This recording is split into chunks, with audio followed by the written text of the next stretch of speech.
current market of 400cc class of motorcycles is witnessing a significant boom, with many new type of motorcycles being introduced by the two-wheeler brands. So much so that buyers are spoiled with options to choose from. But today, we have sized up two motorcycles that share the same stance, character, and dynamics. One that has been around for a good long time, and the second one that aims to overpower it.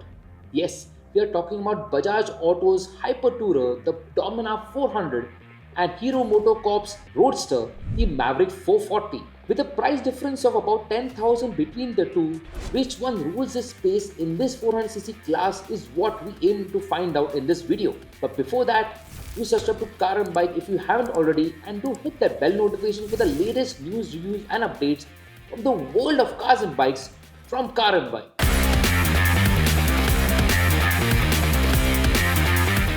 Starting with the Hero Mavrick 440, marketed as a roadster, it is the first time the brand has ventured into this segment. While it shares its underpinnings with the Harley-Davidson X440, it features a design that stands out for itself. The body lines have a good flow to it, the tank extensions provide the right amount of aggression, and the smart use of dual-tone colors adds a dash of premium feel. However, what sticks out as a sore thumb is the exhaust muffler, which could have been packaged better and positioned more in line with the bike's spine rather than the current angle. Also, the tail section can be a bit polarizing to few, as it might feel a bit incomplete. Moving to the Bajaj Dominar 400, this Hyper Tourer, as the brand has termed it, keeps to the original design but has evolved over time. Now offered only in the touring variant, you get a tall windscreen, knuckle protectors, pillion backrest integrated luggage rack, and a robust engine sump guard. Otherwise, the Dominar 400 continues to come across as a bike that is intimidating,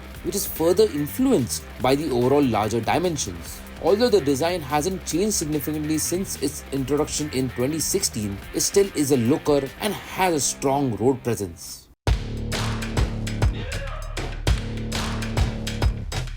Dimensionally, the Mavrick 440 is a smaller bike compared to the Dominar 400, but that doesn't mean that it is an uncomfortable motorcycle to ride by any means. The riding posture is upright and engaging thanks to the single wide handlebar. The foot pegs are slightly rear set, which goes well with the roadster character. The overall stance is comfortable and the rider sits inside the bike, inspiring more confidence to corner or handle the motorcycle. In the case of the Dominar, it is a lot roomier than the Hero, which will mainly benefit taller riders as they will have lots of space and comfort overall. The riding triangle on the Dominar 400 is slightly sportier, and you do get the feeling of sitting on the bike rather than sitting in it. However, the bike feels sturdy and the wide handlebar inspires good confidence to ride in triple-digit territory.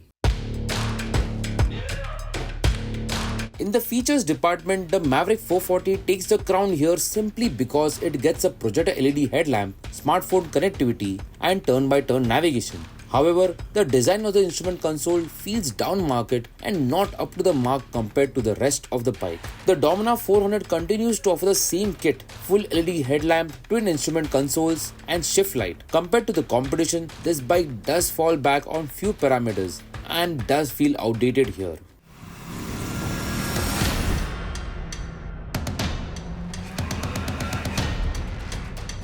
Moving to the heart of the matter, the Dominar 400 is powered by a 373cc liquid-cooled motor that has a smaller displacement but registers more power compared to the Mavrick's bigger air oil-cooled 440cc mill. Both engines are different in character, while the Dominar has a higher revving nature due to the short stroke construction. The Mavrick has a longer stroke, producing peak torque sooner, which results in better acceleration.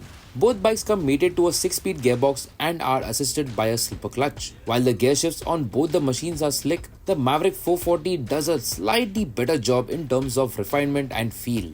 On the spec sheet, the Dominar 400 is quite a power player, as it packs more power, has UHC with 4 valves, 2 extra spark plugs, and USDs, the whole ching bang. But out in the real world, up against the Mavrick 440, the scenario is quite different. Or should I say the opposite actually. Both motorcycles offer an engaging and likeable stance that is perfect for cruising, touring and even commuting.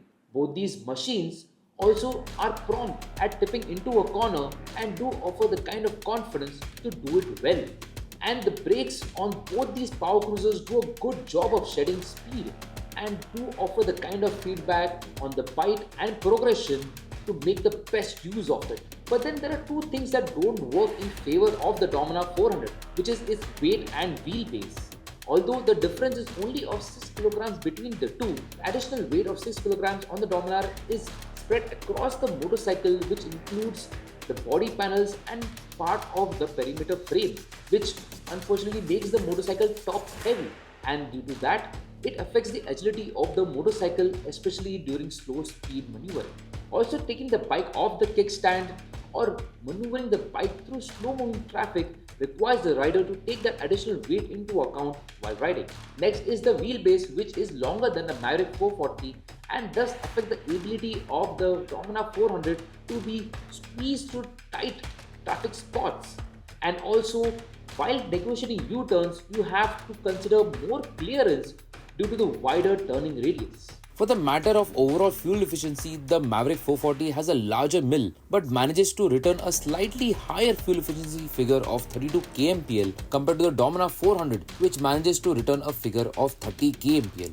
As for pricing, the Bajaj Dominar 400 retails at Rs 2.32 lakh for the touring variant, while the Hero Mavrick 440 carries a sticker price of Rs 2.24 lakh for the top spec variant here. The verdict to this face-off does seem like an apples to apples comparison. But there is more than what meets the eye after riding the Dominar 400 and the Mavrick 440 back to back. Now both these motorcycles are excellent machines individually and it has been a close battle between the two. And now if I had to choose one, it would be the Hero Mavrick 440 simply because it is more manageable, the power delivery is a lot more linear and is less vibey compared to the Dominar 400. Hope this video has been helpful, and if it has, do like, share and subscribe to our channel. I am Janak Saurabh and I will see you in the next video. Thank you for watching Car and Bike.